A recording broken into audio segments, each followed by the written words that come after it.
Benjamin Castle are Americans. Watching the footy. Liam Ryan saying, kick it my way, I want to jump over the pack, and here he comes! Ryan! This is Buddy Franklin! This is the greatest showman! Got the handball off to Myers. Myers looking for the lead of Stengel. Gee, they're good. Gee, they're sharp. Razzle dazzle Rioli. Oh, who else? McDonald! From inside the centre square. Boys kick the goal. Boys kick the goal. From inside the centre. Foul. Oh, they can't believe that.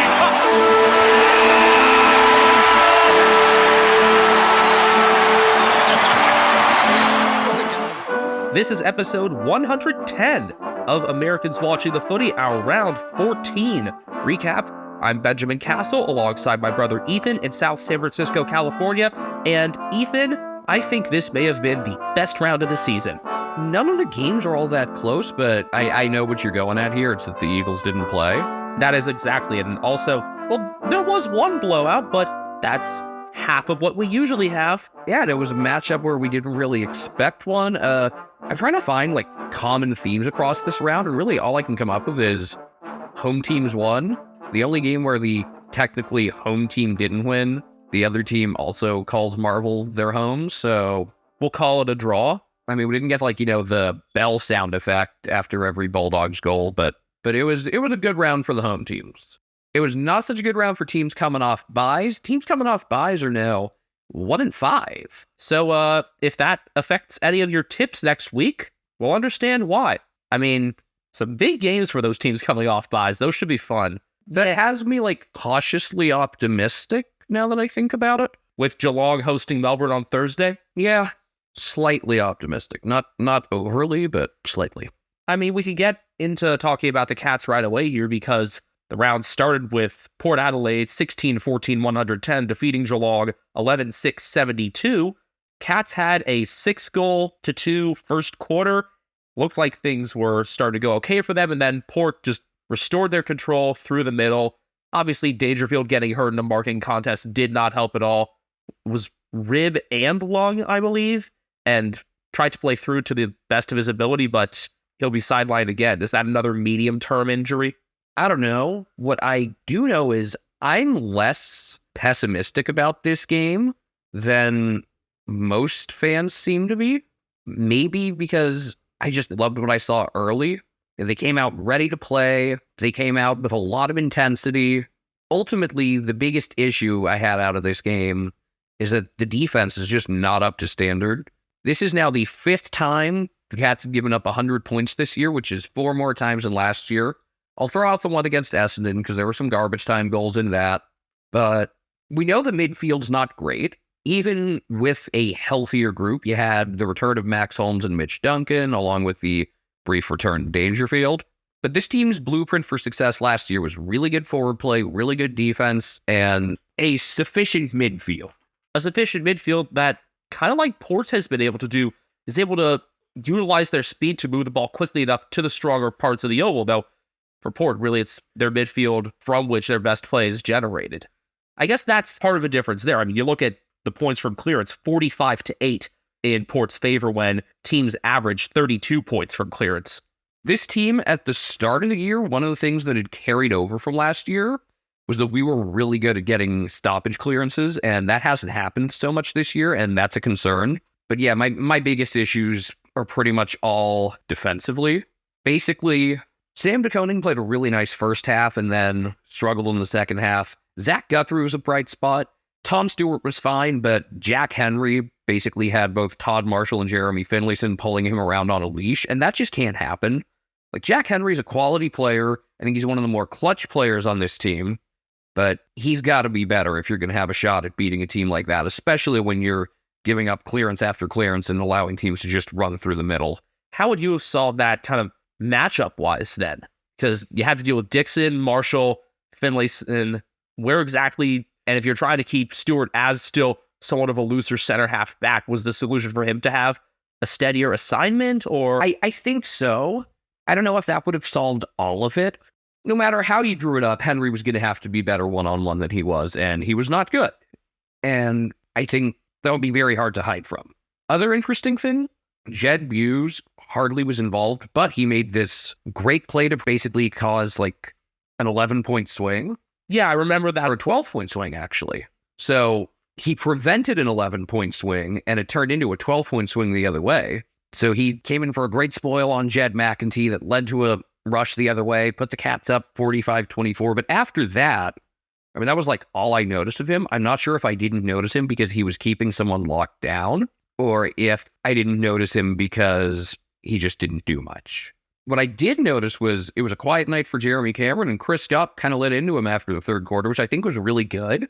That's one of the reasons I'm encouraged, is that nobody's getting preferential treatment because of what they've done in the past. You know, everyone's got to pull their weight, and someone like Jeremy Cameron needs to pull more weight than the average person, and in this game, he did not do that, and I think there's going to be a good sense of accountability, and that's going to be handled. Looking at some of the strengths for Portland, I guess this also highlights a weakness for Geelong. Hitouts plus 19 to Port, and they did create a lot of advantage off of those. Scott Lysette has had a great resurgence this past month, but Mark Blitzov's had to carry a lot of weight, and obviously, you know, there are benefits of not having John Seglar into the lineup. He was a late out with an adductor injury, which brought Zach Tuohy back in, but Blitzov's would have been a really nice piece to be able to slide back into defense more often. Instead, he had to have that role following Lysette along the length of the oval most of the time, and it's pretty clear that the Cats do need a clearer ruck solution until the young guys that they're developing, and Toby Conley and Phoenix Foster, are AFL ready.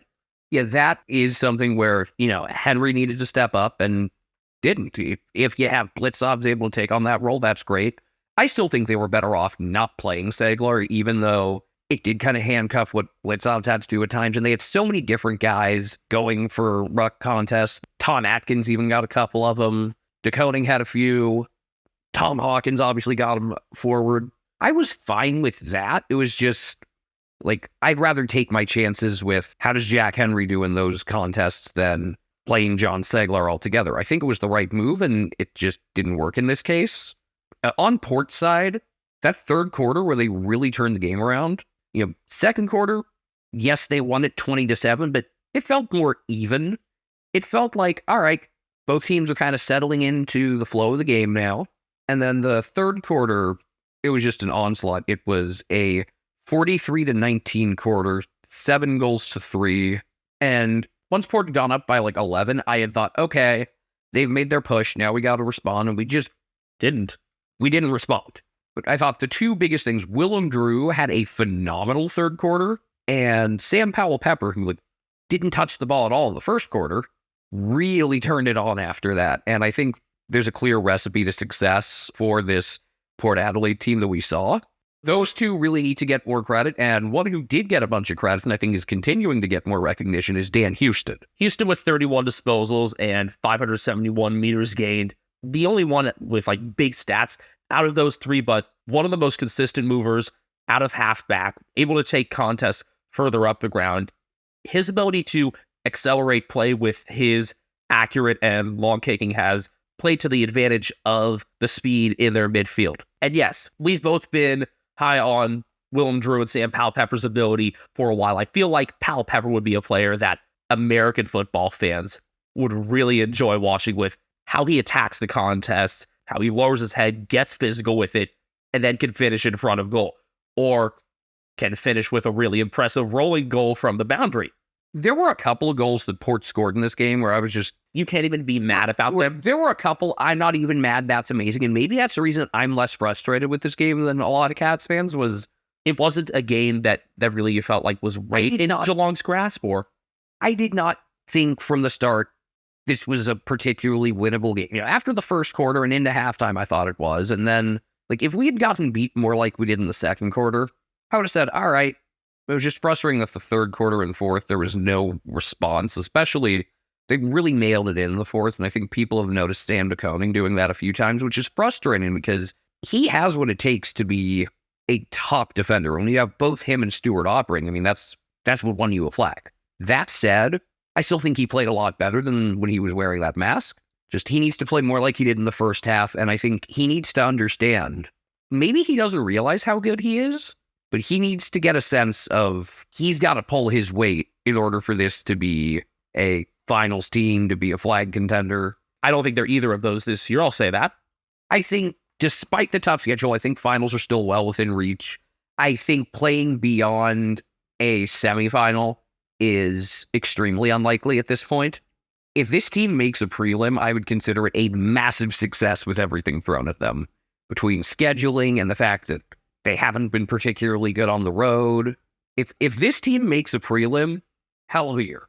You're more optimistic about this team than I am. Like, I've seen the pieces come together. It's been a couple pieces each week instead of all of them.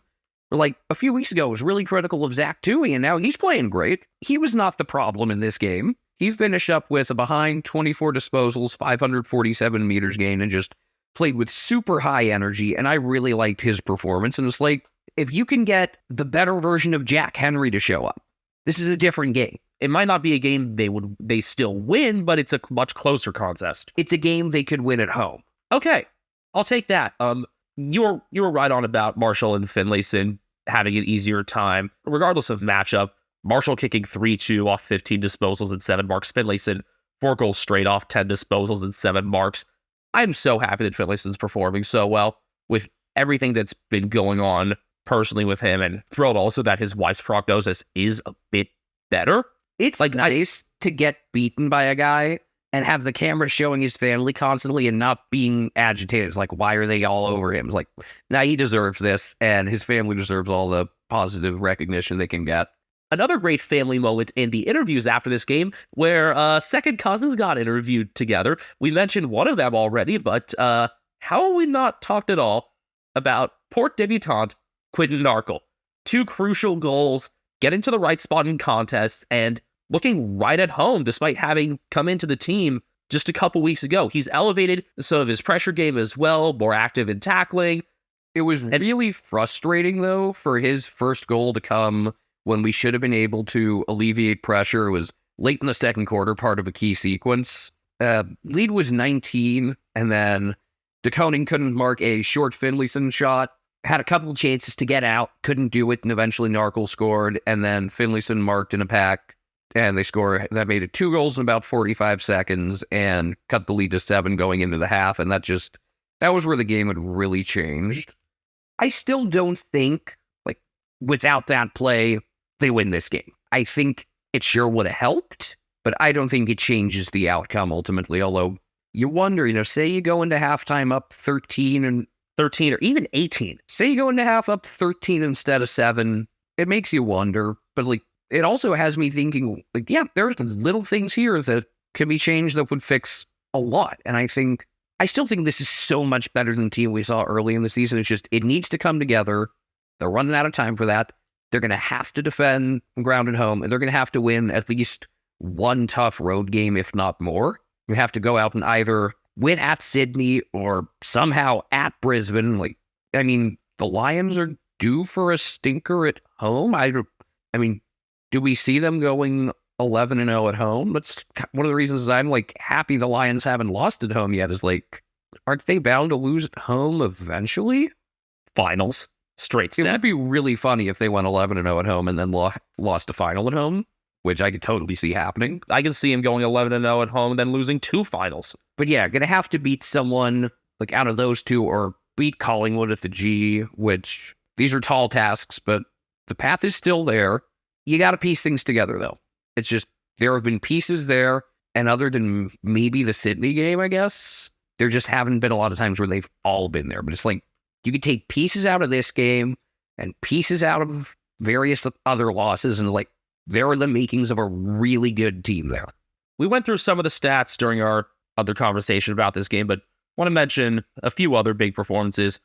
Ollie Wines a behind from 28 disposals and 15 contested possessions, helping with some of those balls in the middle. Connor Rosie with a behind from 25 and 530 meters. Zach Butters a goal from 23 and 8 clearances. Those were the most in the game.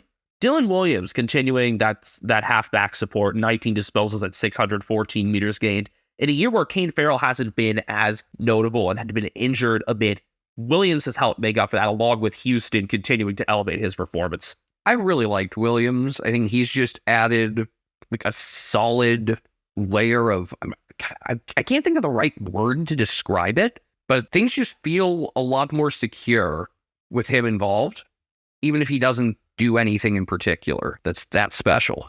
Alir, 16 disposals, 12 marks, and 8 intercepts. One of his better games of the season as well. Marks inside 50 in this one were 17-8. Really, this game opened up once Port were able to stick more marks in general, and that reflected in some of the final tallies, including inside 50. Efficiency inside 50, Cats at 46.5, not terrible, but you can't allow 57.6, especially when you're giving up so many more inside 50s. And that's just something that last year didn't happen. Zach Guthrie had one of his best games. I know on the Hoop Show, he made the Roll of Honor for the week. 26 disposals, 8 intercepts, 612 meters. His instincts have been really solid, and he had a nice game overall. Max Holmes, I wish he could be out on the wing, but you need him in the middle just because there isn't a lot else there right now. 24 disposals and 15 contested possessions. Isaac Smith, a goal, 20 disposals and 9 marks. And Mark O'Connor playing his 100th game. A goal off 18 disposals and 8 marks. I wonder if he's going to be tagging in the coming weeks with the likes of Petrarca and, though he hasn't been confirmed in yet, Oliver. And, a couple of weeks after that, Lockie Neal. I just feel like as well as O'Connor's played, they could maximize his impact more. And I'm not sure what it is that could be changed, but I feel like there's something there where he could really affect the game in a much more profound role. I think O'Connor's had a better season just as an all-around player outside that tagging role, but I do agree with you. And I believe he is the 6th Irish-born AFL player to reach 100 games. Maybe he's the key to really unlocking the defense. Brisbane 13-19-97, defeating Sydney 12-9-81. I think the score for this one, first off, Brisbane's inaccuracy is a little misleading because they kicked 3-6 in the final quarter, where it seemed like a lot of times they knew, all right, we're 1 goal away from really putting this to bed, and they kind of rushed to try to get that goal instead of set up a better shot. It wasn't like they struggled with accuracy all night. I mean, they were 10-13 entering the fourth quarter, which isn't great, but isn't terrible. I didn't think Sydney played that poorly, just overmatched considering who they're still missing, being still low on tall defenders, and still missing Callum Mills. But I guess if you're trying to come up with a story out of this game, it's that the young Lions looked really nice. Jasper Fletcher had a strong debut. Even after he started cramping up near the end, they had a shot of his mom being really concerned before they realized, wait a minute, it's a cramp. And yeah, the Lions being younger this week was definitely a headline going in because, Dane Zorko wasn't named because of his calf tightness, and so Kyle Lowen made his season debut, really enjoyed the pressure that he helped bring. And then Jack Gunston and Daniel Rich stood themselves down from selection because they were dissatisfied with their own form, and they're kind of doing like a baseball extended spring training move, kind of like Alec Manoa, except they're doing it by choice instead of the Blue Jays telling you, no, this is awful, go away, go to Florida. I mean, going to Florida from Ontario isn't quite a punishment. No, although Florida in June, let's see, hang on. Well, I'm gonna look up the weather right now. Yeah, where the Blue Jays. Yeah, let's see. It's actually hot and thunderstorms. I'll take that back. Whereas Toronto, actually, yeah, this is actually a pretty decent time of year to be in Toronto weather-wise. So, at other times of year, if this is April or September or later than September, it's hell yeah, I'd rather be in Florida, but.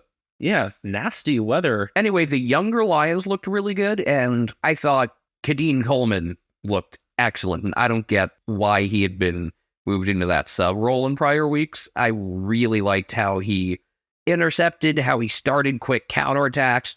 Just a really solid game that goes well beyond the behind 20 disposals and 9 intercepts he posted. Even if some of the things he does to start scores doesn't show up on the stat sheet, he is essential in that area of the game, just moving the ball out of the back, the length of his kicks as well. And, Connor McKenna is able to support in some of that role as well, but I think Coleman has clearly taken over in that area of the Lions game from Daniel Rich at this point.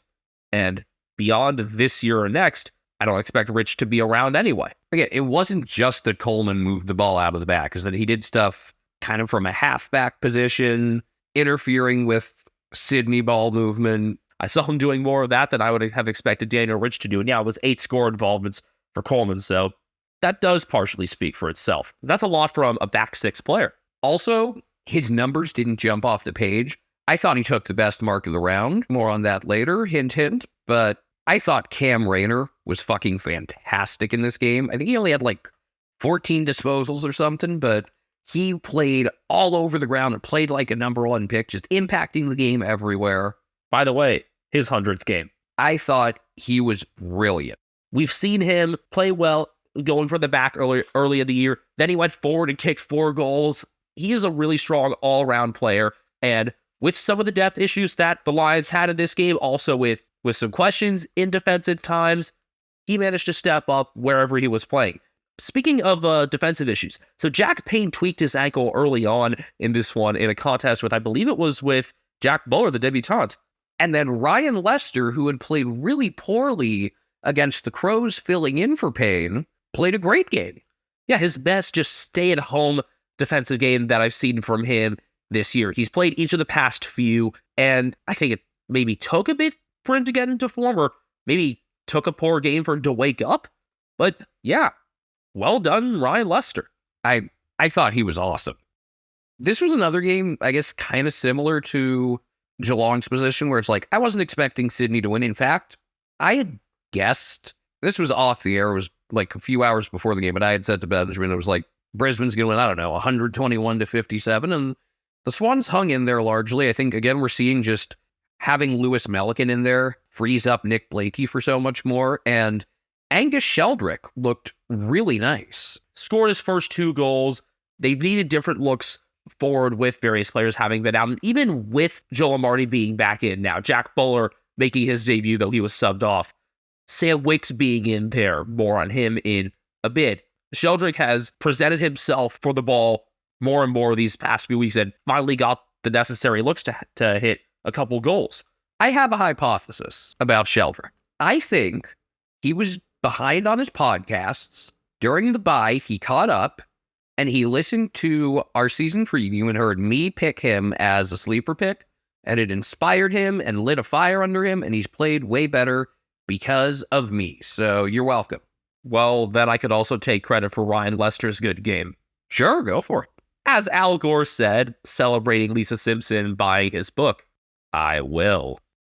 The Swans actually started off this game really well. They led 26-14 at quarter time. Luke Parker was their most active and their best from the beginning. He ended up kicking 1-1 from 24 disposals, 14 contested possessions, 11 tackles, and 10 clearances. Is that a quadruple double? I guess. I don't think contested possessions necessarily. Having both contested possessions and... Yeah, I don't think disposals actually would count on that front, but still impressive. And then James Rowbottom with a goal from 23, 15 contested possessions, and 11 tackles as well. You knew that those two would need to be able to restrict Brisbane in stoppages and manage to contain the ball themselves, and they did that early on. Lions managed to find ways to fight through that, and it was the younger players kind of hitting back at Sydney with their own pressure that helped turn that around. Kai Lohman, Will Ashcroft, and Zach Bailey were all really big parts of that. And it's difficult to think, wow, Lowen's going to be fighting for his spot again next week and might not even be in if Zorko's back healthy. Sorry, I want to go back for a second and mention another Parker thing. I'm sorry. Go ahead. Other than like one game this year, I've been able to count on at least one of either Parker or Chad Warner going off. So having both of them in fantasy has been really nice. Rowbottom's been a nice pickup for me as of late as well. I mean, he's just like almost every week he's going to get you 7+ tackles. This time he had 11. Oh, other thing. Performer who got a lot of credit, even though I only noticed him once all game because he gave up like one mark all night. Harry Cunningham shut Charlie Cameron down. Cameron missed a shot with 2 minutes left, but other than that, Cunningham was all over him. Cameron goalless for just the 3rd time this year. The others being round 1 against Port and round 9 against Essendon. Well, there's something in common with all 3 of the games in which he's been goalless. Actually, wait, no. Never mind. Well, they're 2-1 when he's goalless, so something about that, I don't know. I think that's a no correlation thing. I think so as well. By the way, that no correlation graphic is one of my favorites on Twitter. It is one of my favorites to post on Twitter. Very frequently useful. Yeah. I mentioned we were going to talk a bit more about Sam Wicks. He was suspended 2 games for a late high hit on my sleeper pick, Ryan Lester. It was a very obvious and dumb penalty. And the fact that that's 2 and that James Sicily is 3 is making a lot of fans' blood boil, including my own. Sicily's at the tribunal as we record this, by the way. The tribunal is still deliberating. The point is, I'm wondering, is the MRO scale too restricting? And is intent value too little? Sicily's was something that occurred during the course of play, and it was made awkward by the other players around him. Wicks could have easily stopped what he was doing. All right. We mentioned how Parker and Warner, you can always count on someone out of them stepping up. You can also always count on Lockie Neal and Josh Dunkley. Neal, 29 disposals, 16 contested possessions, 10 clearances, 10 score involvements, 7 tackles. Dunkley, 28 disposals, 8 tackles, 11 score involvements. Zach Bailey got involved more and more as this game went on. You really started to see him show off the speed. His 695 meters, I don't have the breakdown, but I think he ran for a pretty significant chunk of those. He kicked 2-3. He was one of those guys who was kind of forcing shots to try to put the game away. He had 26 disposals and 11 score involvements. Question, when people sing "Hey Baby" after his goals, do they sing "Hey Zach Bailey"? Because I don't exactly hear it, but I wouldn't be shocked. It's like how the New York Islanders fans do with Josh Bailey. Yeah. I think that song's so annoying, by the way. Honestly, I think it's more annoying to hear during a Lions home game than Let It Go. Yes, can't agree. Will Ashcroft, behind, 23 disposals, 16 contested possessions, 9 clearances. Oscar McInerney really had his way with Tom Hickey. I think one of the things that the Swans can't really blame on injuries is how much their ruckmen have struggled this year, because other than that game where they had to rely on McAndrew, they've at least had one, typical AFL level ruckman, and McInerney finished with a goal, 46 hitouts, 18 disposals, 13 contested possessions, and 8 clearances. I know he's not, on that Tim English, Max Gawn level, but McInerney's a solid part of that next tier, and as far as the big boys go, he's one of the more skilled with his feet. Connor McKenna did some of the duties taking the ball out of the back. I know you talk about him a lot. He had a goal off 18 disposals. He gained 566 meters. Efficiency inside 50, the Lions at 53% disposal efficiency. The Swans at 39.3%. A bit restricted by some of the stronger defensive play, but also just not clean enough. Having said that, still like the games from Sheldrick, obviously, 2 goals straight from 19 disposals. Errol Golden kicking 2-1 from 27 and 484 meters gained. Looking further back, Jake Lloyd had 27 disposals, and Nick Blakey 24, 11 intercepts and gaining 478 meters. He had a couple down games. I think one of them came right after signing that contract extension, but by and large, he's been one of the better Swans this year. This wasn't the game, though, that I expected them to win. I didn't expect the Lions to win this game exactly as they did, but thrilled with how much their younger players got involved. Just looking at some of the pressure that they put on. Lohman with 19 pressure acts, Ashcroft with 20 and 5 score launches, which led all comers in this one. Just his ability to take the ball through stoppages once winning it with the speed he has helped open up a lot for the Lions this year. Getting into Saturday, Greater Western Sydney 16-10-106, defeating Fremantle 5-6-36. GWS came in with another great banner for this one. The big, big sound, the old heave-ho. Our song is iconic. Yours needs to go. Excellent work. I wish I had seen that live. Yeah, I'm not sure if they showed it on the pregame coverage because it was the side that was facing the stands. But I saw a photo of it on Twitter and I continue to be impressed by the Giants banner game. And unlike last year where they lost their meeting with the Dockers after that excellent banner about closing the borders, they controlled this one from the beginning. 4 goals each quarter and never trailing. Yeah, really disappointed in Frio's performance.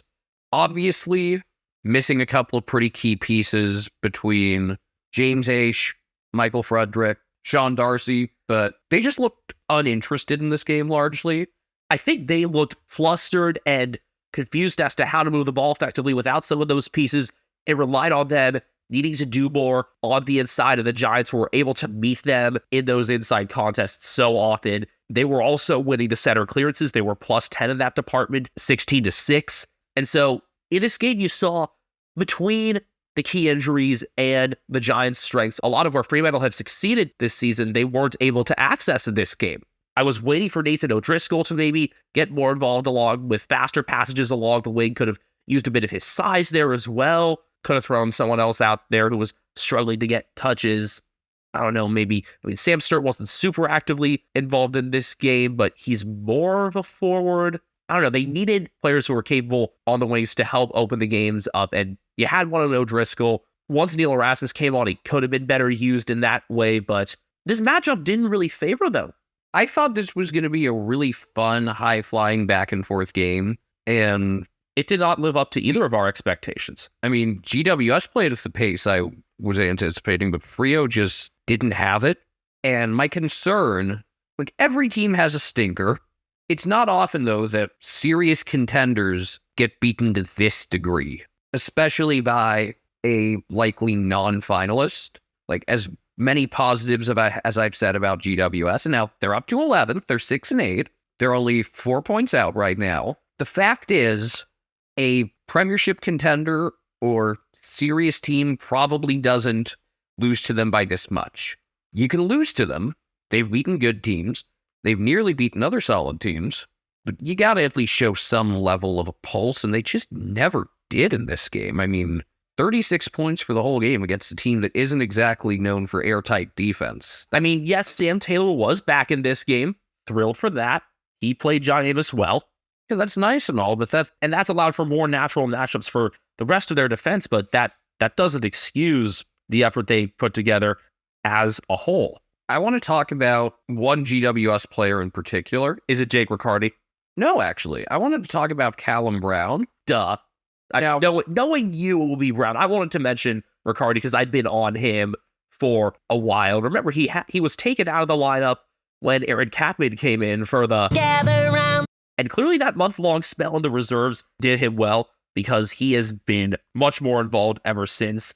Oh, he's been really sharp. I thought he was kind of like on the fringe altogether, and now he's put himself into a spot where he's going to have a stable lineup position. Yeah, since he came back, goalless in the loss to St Kilda, but 11 goals in the past 4 games, taking 5-2 in this one from just 15 disposals. And, by the way, this is a guy who I said, like, when the Cats played against them, was like, are you kidding me? Is this the guy who's kicking the dagger against you? And now you don't feel as bad about that anymore, do you? No, I don't.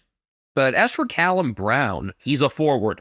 Yeah, I'm still adamant that he should be playing forward. You're going to hear that from me a lot. But I will say, considering what a skilled and accurate kick he is, there is room for him to be involved defensively. I think it's as the guy who kind of, like, if you want to launch a big counterattack, have him as at the halfback position to kind of launch the breakout with a long kick into the forward half. Kind of seems like very Dan Houston or Kane Farrell like, thinking about Port still. I mean, he's got a hell of a leg. We've seen the long goals that he's been able to kick. I think he had one in the previous couple games that was from 57 out and kicked 2-2 in this one. Lining up as a defender, yeah, he kicked 2-2 with 16 disposals and 8 marks. He did miss one set shot out on the full, but I really liked his performance overall. Josh Kelly, by the way, probably the guy to get the 3 votes here. 3 goals straight, 33 disposals, 9 score involvements, 8 clearances, 538 meters gained. His first game back from a hamstring injury that he suffered, I think in the late goings of that round 10 game against St Kilda. Did not expect him to be kicking 3 goals. That's the second highest disposal total for him for the season. That he had more touches than Stephen Cornelio and Tom Green really impressed me in this one. Green is that ultimate in-the-guts player, that 31 disposals himself and 19 contested possessions. And so with that, it's freed up Kelly to be a bit more on the outside and get some of those effective kicks and clearances away. I also like Daniel Lloyd, especially with Jesse Hogan out. He offers a lot physically that's just badly needed. I think no matter what matchup you put him in, you need to have a couple of guys with that sort of muscle. I was expecting more of that out of Aaron Cadman, but he had just 3 touches. Lloyd kicked 1-1 off 14. Stephen Cornelio, 2 behinds, 31 disposals, 517 meters. Finn Callahan, who I think the entire AFL world is really growing to appreciate, and also he's only 20. I think he's already basically locked in a 22 under 22 spot. 27 disposals, 655 meters. Lockie Ash, 23 disposals. Lockie Whitfield copped a suspension. Dangerous tackle on Jordan Clark. He had a goal off 22 disposals. And Toby Green, 4-1 off 16 disposals. Toby Green and Jake Riccardi combined to outscore Freo 57-36. No individual outscored the Dockers, but in their reserves game, Seb Kuek equaled them by kicking 6 goals straight. I would not be shocked to see him in for Sam Sturt next week. And Kuek could handle some more of the ruck tasks as well, which could help free up Luke Jackson if Darcy remains out. So even more of a reason to bring in Seb. Yeah, I would, even if he's not that good of a ruckman, just having a different body there frees up Jackson. And that can be good enough. That's what you said going into this game, and I agree with you still. I think this game made it obvious. As long as it's someone better than John Segler, I am all for bringing in just about anybody so that you can free up Jackson and let him operate more. As long as it's someone with a pulse, basically. Whether it's Quack or Liam Reedy getting their debuts, somebody, please. And I think Longmuir will not hesitate to drop the axe.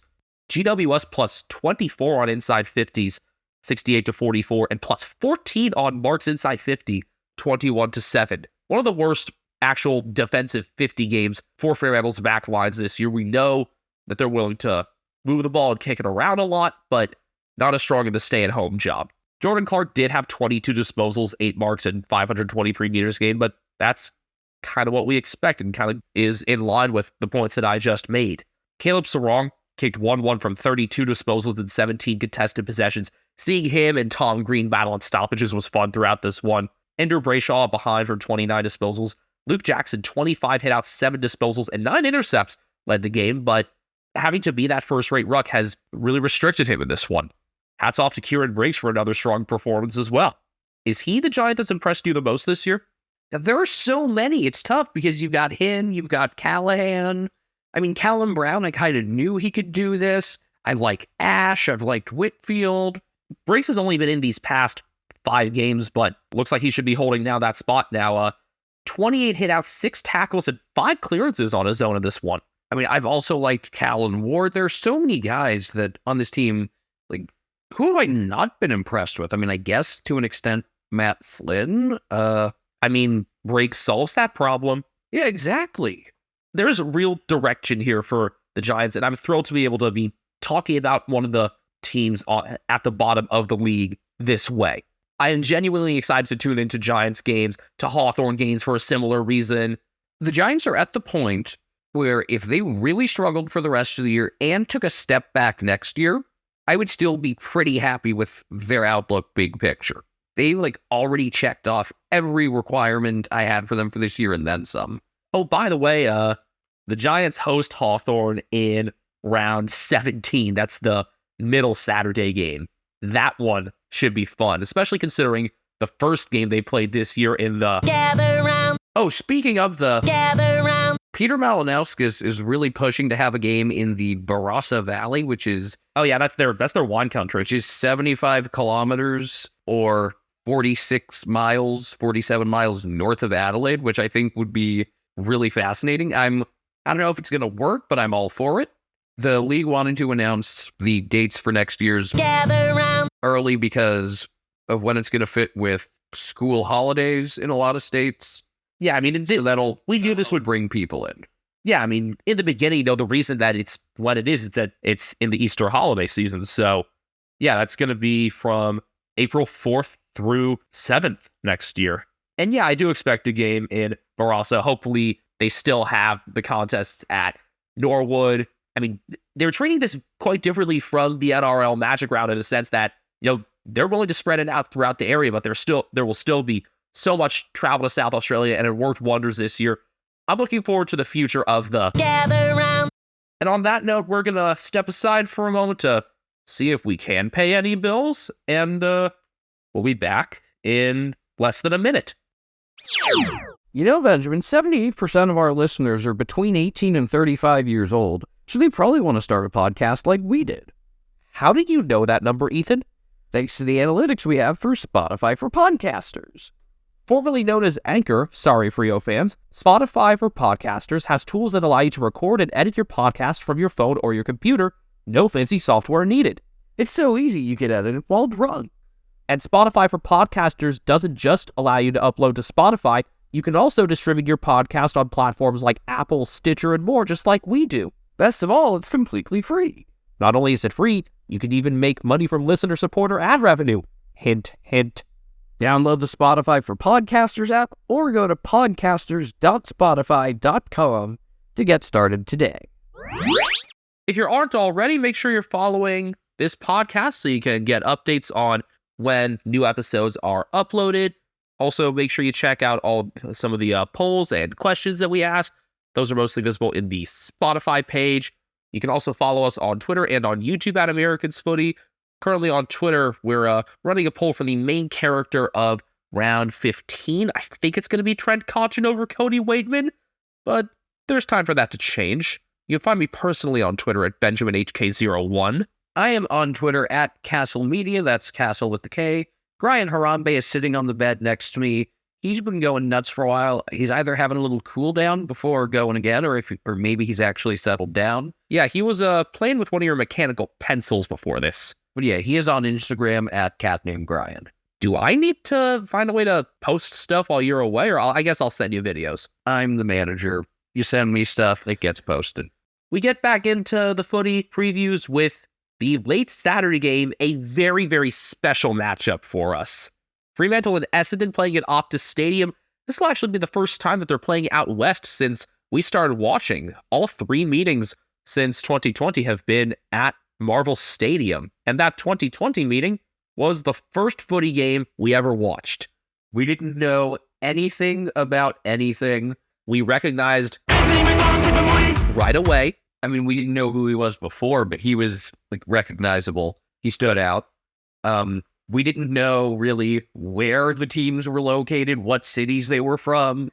We figured out oh, okay, so this is 6 points and this is 1 point. And these umpiring signals are hilarious.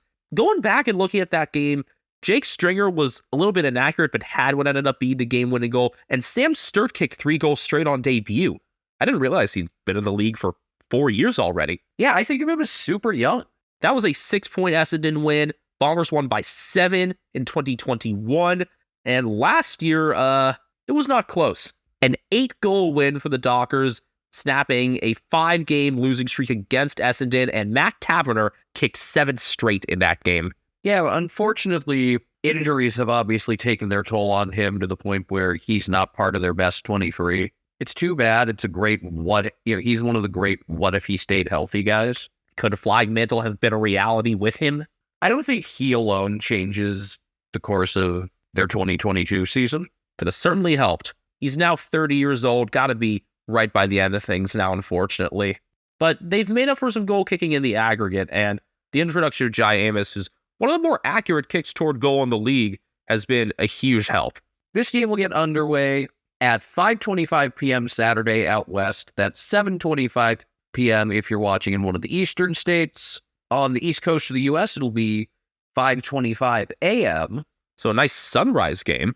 Yeah, that's how I'll be tuning in. On Fox Sports 2 also. Yeah, hopefully Hotel has that. Then I could have the 2 screens and do my thing with replays, and if you miss something, you can go back and see it easily. It's going to be 2:25 a.m. Pacific time. Dockers 6-7 in 13th after getting blown out at the Sydney Showground. Essendon come back into things after the bye in 6th at 8-5, having convincingly beat the Blues with a third quarter burst to put that game out of reach. It was center clearance dominance. Zach Merritt moving forward made a huge difference as well. And it also helped, obviously, that the man who was supposed to tag Zach Merritt didn't register any tackles. Way to go, Ed Curnow. It's not even a Blues game. The Blues are off this round, and we're still talking shit about them. Freo should have some big ins this week. Michael Frederick likely back from his ankle injury. Sean Darcy is likely to return from his hamstring injury. And James Aish should be out of concussion protocol. They missed those two really badly last week. They missed all three of them. I think the lack of fire and life that came from Frederick's absence, should not be understated. As well as Aish being their most complete wingman still.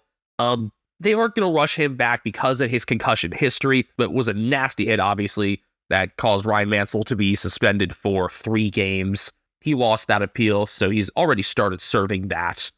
As I said last week, the Dockers looked like a team without their top ruck and without their wings.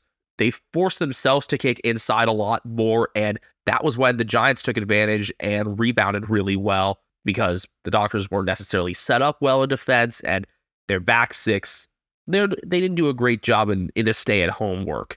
And that's been a complaint most of the year for them, but just being able to open up the outside of the ground again should do a lot for them. And whether or not Aish is in, they've got pieces to make that happen. Frederick being likely is big for that. Neil Erasmus could play a role there. He was the sub last round. You could have Carl Warner come in for his debut. Was a rookie elevation in 2021. Kind of mentioned him like every week, basically. Went back and watched a bit of Peel Thunder's game, wanting to look at him as well as Sebit Kwek, who kicked 6 goals straight. He could be in for the aforementioned Sam Sturt, who had a down game. I mean, I'd be all for Sebit debuting, and then whether it's Erasmus getting in the 22 or having Nathan O'Driscoll playing a bit faster on the wing, they need to use that speed on the outer parts of the ground as well. So much of the game nowadays is taking the ball from congestion to space, and they have those contested pieces, obviously, particularly in Caleb Sarong. So the more avenues you could have to utilize speed off those contests, the better. And the Dockers have the pieces to do that. On the Essendon side of things, looks like Darcy Parish is going to be back from a calf injury that he suffered back in round 8. That'll be a nice addition. Hope they enjoy him before he hopefully comes home. Dylan Shield and Sam Draper had injury concerns heading into the bye, but it doesn't sound like either of them are likely to miss. Shield potentially with a foot injury. I think Draper is going to be in. If Draper and Darcy are both in, that'll be a high-profile matchup there. 2 very different styles, but both very strong players. I see Darcy as more just going straight at the ball, whereas Draper likes to take some really interesting angles. I can see early career Nick Naitanui in Draper and how he tries to approach contests from different angles. Yes, we think of Nick Nat now as just pace around the circle and hit ball, but he was more than that. I think even the more recent versions of Nick Naitanui are still tremendously fun to watch. It sucks that he's hurt. Speaking of injuries, Will Setterfield's a couple weeks away from coming back from a foot injury. As for the guys who are currently playing, I mean, Elijah Tsadas came back from injury and has been building a case for his debut, pick 5 from this past year, who could have gone even higher if there weren't some of the injury concerns he already had leading into that. Husqvarna. Oh yeah, we call him Varna because sawdust and saws and shit. That was your creation, yeah? Yes. Vinda was too. I'm going to come in with nicknames how Australians come up with them. Yeah, it's not like the classic American sports nicknames where it's not just Sadi, where you just shorten the last name and add E at the end. That's the hockey thing. It's everything, but especially hockey. Oh yeah. Smith becomes Smitty.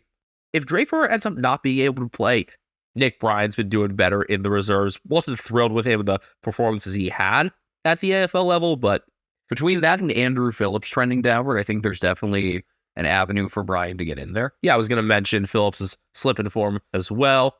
I'm excited about this matchup because of just our connection to it, and also because I can see this going any which way, especially with Freo playing at home. There is a definite home ground advantage for the Western teams, and the Dockers are favored by 5.5 in this, though I'm more keen on Essendon. I'd push this line out a couple more points in favor of Freo, actually, but I think this is going to be a damn good game. These are 2 pretty evenly matched teams. It's the first time we've been able to say that about them in a while. Ooh, actually, I want to change my prediction a little bit. There is a slight chance of rain in the forecast for Saturday afternoon. Oh, if it's rain, then yeah, I'm liking that Essendon tip even more.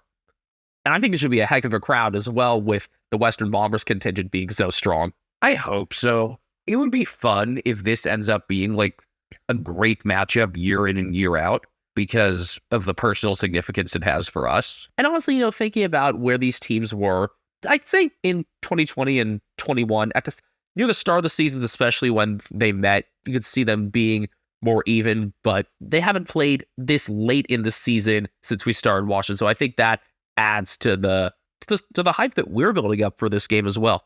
This is the sort of game that could easily be the difference between making and missing finals when it's all said and done. Ah, yes, for Frio making finals and then Essendon making finals and losing in the first round, as is tradition. What a glorious day for Essendon and for the world.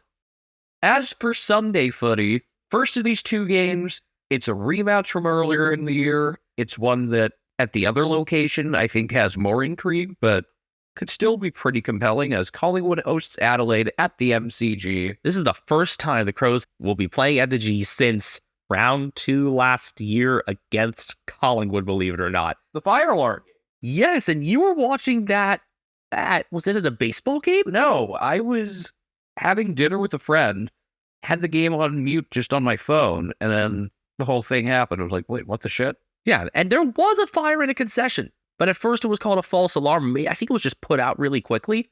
It was all confusing, and Collingwood won that game. In fact, Collingwood have won the last 7 meetings dating back to 2018, and these teams drew in 2017, so Adelaide haven't beaten the Pies since 2016. In their meeting in round 7 this year in Adelaide, it was inaccuracy that doomed the Crows, and we knew it from the start. Dominant to the first quarter, but only managing to kick 3 goals 6. And then that was what Collingwood kicked in the last, but they got over the line by 1 point thanks to a Steele side bottom behind. I do think Steele meant to kick that for a behind. Whether or not he did, it worked out. That was a very memorable game. Hopefully this one will be as well. I'd love to see the Crows show up on the road. I'd also love to see more accurate goal kicking. Is that too much to ask? That's been a trend in multiple, a dominant but inaccurate quarter has been a thing for the Crows a lot of times this year. GWS and Richmond the first 2 rounds. Yeah, this is a team that could easily have 3 more wins. But instead, they're 7-6 and in 8th. And their ladder position is really at risk this week. Collingwood, meanwhile, are 11-2 after losing in the King's birthday match before the bye. And these teams coming off byes, so they can't both lose. You did this once before this season. I know. Oh, you want to draw. I'm speaking it into existence. It would be really funny if after that, this is a draw too. I'd be convinced that I have powers. Even though I've, kind of like asked for draws all the time, this would be something special. It was clear that Collingwood needed another tall forward 2 weeks ago, and we thought that Dan McStay would be the solution to that problem until he had an infection in his finger and will be out for another couple weeks at least. So, Nathan Kruger, come on down? Until he gets hurt again. Kruger kicked 8 goals in the last 2 VFL games, so bring it on. Have him in there in the mix as well as Darcy Cameron and Mason Cox. Put a slightly thinner Adelaide back 6 under the pump now that Tom Duday's out for the year. Really challenge Josh Worrell. I think you can do so much by overwhelming the Crows with size. So I love the idea of getting Kruger in there. I think that will be the biggest way to stop Max Michelani as well, considering he's a bit on the smaller side. 6'3", 176 pounds, so okay, Australian, so you can understand that. 190 centimeters, 80 kilos, so not huge. It could easily be bullied by a player of Kruger's size. In addition, Jamie Elliott could return after injuring his shoulder in round 11. And the biggest news of all, and maybe the happiest injury news for me for the week, even as an Eagles fan, this gets me happier because Collingwood are relevant. Jeremy Howe will be available. Suffered that compound fracture in his arm in round 1. Finally recovered and able to take his place in the back line. It's going to be just another selection headache for them. Who do you take out then? Maybe, it would be weird coming off the bye to rest somebody, but you could. Does that threaten Billy Frampton's spot? Does it take out Oleg Markov from being the sub? I don't exactly know where that fits there. Maybe Will Hoskin Elliott's at risk because he always seems to be near the bottom of their 22 or 23. There's no clear solution there, but if Howe's healthy, you got to get him in. On the Crows side, they've been pretty healthy altogether. Harry Schoenberg played well in the Samful and just got an extension through 2025. Braden Cook continues to make his case to play. He's been good on the wing. And Shane McAdams is working his way back from a quad injury. Also, Josh Rochelli has been extended through 2029. One of the longest-term contracts in the league, along with the Carlton Coleman medalists Clayton Oliver and Nick Blakey. Big vote of confidence. Rochelli saying, I want to be a one-club guy. Really admiring Taylor Walker, Rory Sloan, that older generation of Crows who have managed to do that. And for a Victorian to do that as well makes it, I think, more impressive and complimentary of what the Crows are building there as a community. I think, oh, by the way, did you know he had a soccer background? Yeah. Pretty cool that he has a soccer background. Yeah. I don't think it's discussed enough that he has a soccer background. Yeah, he was in Melbourne City's academy. I think it is easier, for guys that are away from home, from the South versus the West. It's a pretty significant difference. At the same time, anytime it's an out-of-state player who has made that commitment, I find it significant with how strong the state culture is in Australia. Collingwood are favored by 19.5. Because it's at the G, I feel comfortable saying Collingwood will win this. Yeah, it's not if, it's how. I think they maybe push this one out a little more, but I'd love to see the Crows put up a good fight and prove their worth as a real finalist contender. I want to see what Taylor Walker and Darcy Fogarty can do against the duo of Darcy Moore and Nathan Murphy. Those will be a couple great tall matchups in Adelaide's Forward 50 that will define the contest, regardless of margin. Were you making a pun there because of Jeremy Howe coming in? No, I actually wasn't. But how? All right, final game of the round. Gold Coast hosting Hawthorn at, I'm still used to calling it Metricon, but Heritage Bank Stadium. These teams haven't played on the Gold Coast for a while. You look at the history between these teams, it's a lot of alternate sites. In fact, they played at 2 alternate sites last year. Darwin round 11, where the Suns had one of their best games of the year and won by 67. And then Jack Gunston's 5 goals buoyed the Hawks to a round 21 win out in Launceston. Yeah, these teams haven't played on the Gold Coast since 2017, and they've met 6 times since. And yet the Eagles still don't get to host the Lions. This one gets underway at 4:40 p.m. local time on Gold Coast. Hopefully finishes round off with a really nice sunset. It's an Australian sunset. It ought to be nice. It'll be 2:40 a.m. on the East Coast where I'll be watching. It'll be 8:40 a.m. in Switzerland. There's the time zone for the week. And if you're watching on the West Coast of the U.S., like Brian Harambe likely will, it'll be 11:40 p.m. Saturday. And it'll be mostly sunny on Sunday, so we should see a nice sunset there on the Gold Coast. Good. The mighty sun will put on a good show.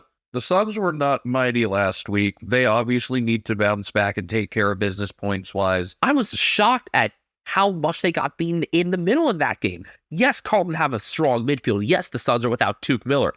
But to get shellacked in center clearances like that? That was a really embarrassingly bad second quarter, as we've said. Suns are 6-7. They're in 12th. Hawks 4-9. They're in 16th, coming out of the bye off of that really impressive win over the Lions. Yeah, they've won 2 in a row and 3 of 4, having also beaten St. Kilda before Brisbane. A couple gutsy wins there. Coming back late to secure the win against the Saints and controlling much of that game against Brisbane. Sure, you can say it was the Lions at the G, and Hawthorn have had their number in general, but still very impressive. Now, that was a really strong win for them, and regardless of history, you got to be impressed. You might not think this matchup is super juicy. I think with where both these teams have trended in these past week or two in particular, it's a season-defining game for both of them. A Hawks win will just further cement their place as non-tankers and a team to be in consideration for even next year, while it would doom the Suns to missing the 8 again, probably. And I think it would start some really serious conversations about Stuart Dew's future with the club. Hopefully they don't go the route that Essendon did last year, where they openly court Dimma while Stuart Dew's still under contract. I can totally see it happening. What's the legality of marijuana on the Gold Coast? That's probably an important part of this. No wonder he went to Colorado. Yeah, you didn't put that together right away? I was just thinking about the NBA Finals. I'd love to have someone do put Dimma's face on Randy Marsh from the episode where all the South Park dads give themselves cancer. Score! score. Well, now that it looks like Ken Hinckley isn't going to the Gold Coast, Hardwick's the easy target. Couple of injury-related things for the Suns. Unfortunately, one of our favorite youngsters in the game, Joel Jeffrey, has a stress reaction in his foot, and that's going to keep him out for about 6 weeks. Like the work that he'd done at halfback, was unsure of the move at first, but it was in the second game in Darwin against Adelaide where he really looked at home. I mean, there was no pun intended there, obviously. He's from Darwin, and I love that he put on such a good performance for his family and friends there. Thankfully, it's a pretty deep list for the Suns, and their back six has tightened up. Obviously, Charlie Ballard and Sam Collins are mainstays. Will Powell has been a positive this year, and Lockie Weller should be back. Last played in round 7 before, having a couple problems with his knee, including some pretty severe swelling, but he's likely available. You can also see Connor Butterick and Sean Lemons come in or be at least considered. They have both returned from injuries through the reserves.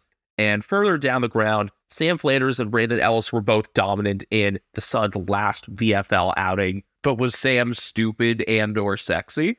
More likely to have been sexy than stupid if he was considered best on ground, as the Suns thrashed the Northern Bull Ants by 122 points. Would like a Bull Ants versus Coburg game be like Sicko's VFL? I guess, have they played yet this year?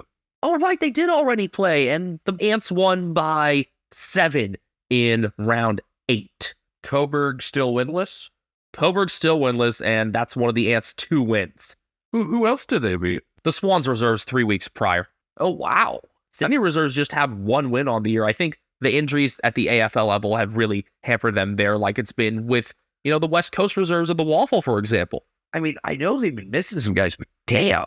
All right, Hawthorne will be without James Sicily for 3 weeks. He had that sling tackle that concussed Hugh McCluggage.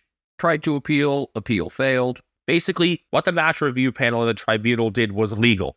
Winning an appeal is very tough unless you're Carlton. It looks like Sam Frost will be back from his foot injury, so buckle up. Embrace the chaos.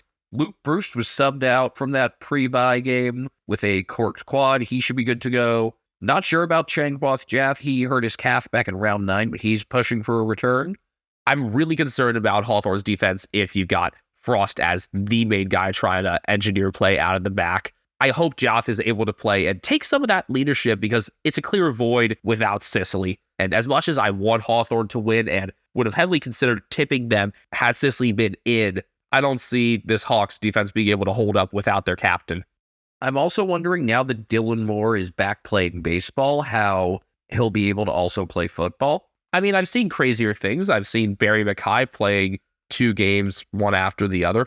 From the VFL, Josh Ward, Harry Morrison, and Fergus Green have all pushed to get their way back into the AFL lineup. Green had a 5-goal performance for Box Hill. Chad Wingard played down there. I'm not sure if he's going to be fully ready to go. I think he might be up to speed already, though. The biggest thing I'm thinking about Chad Wingard is that he needs to start a Wingard mouthguard company, considering the lacerated tongue he suffered this year. Seems like a no-brainer. Cooper Stevens, who I've been calling for like every week, was among the emergencies in round 13, but didn't play. Between Stevens and Henry Hustwaite, late 2nd-round pick from this past draft, I'm expecting a Hawks debut sooner or later in the midfield. I'm hoping Stevens can get the call soon because I like the signs from him last year and I want to see what he can do at his childhood club and in a younger environment as a whole. Suns favored by 23.5. I think this is a really tough game to get a read on. As I said, I like the Suns because the Hawks are without Sicily, and Ben King and Levi Casbolt could really punish the Talls there. It's going to require a very strong game from Josh Weddle in particular to keep them afloat in the back. Maybe he can be the one to take charge as well. Who knows? You can also see Bailey Humphrey just kicking another few spectacular goals. He was quiet last week. I wouldn't be surprised if he bounces back in a major way. Somebody, I think it might have been 7 on Twitter, their armchair experts asking who will be the top 3 players in the league in 2027. And I believe I said Humphrey will be one of those 3. You've seen the game-breaking ability from him already, and if the Suns continue to rise alongside him, he can become one of the most dangerous players in the game. So, having given our thoughts on the 6 games of round 15, Ethan, who is your pick for main character? Billy Frampton. Really, even though he's on the fringe? Perhaps with Howe coming back in? Is it the factor of playing against the Crows? Yeah, that's why. I believe I picked him against Adelaide the first time around for that same reason. Or might have been the round 2 game against Port when he made his season debut, but against one of his former sides. I kind of forgot that he had also played for Port at the very start of his AFL career. All right, do you have a main character pick? I'm going to go for Nat Fife. He's had a couple spectacular plays since returning, and if Freo managed to win this game and take advantage of the home ground, he'll be a major reason why he's also one of their few players that I trust in wet conditions on that Freo list. I like that.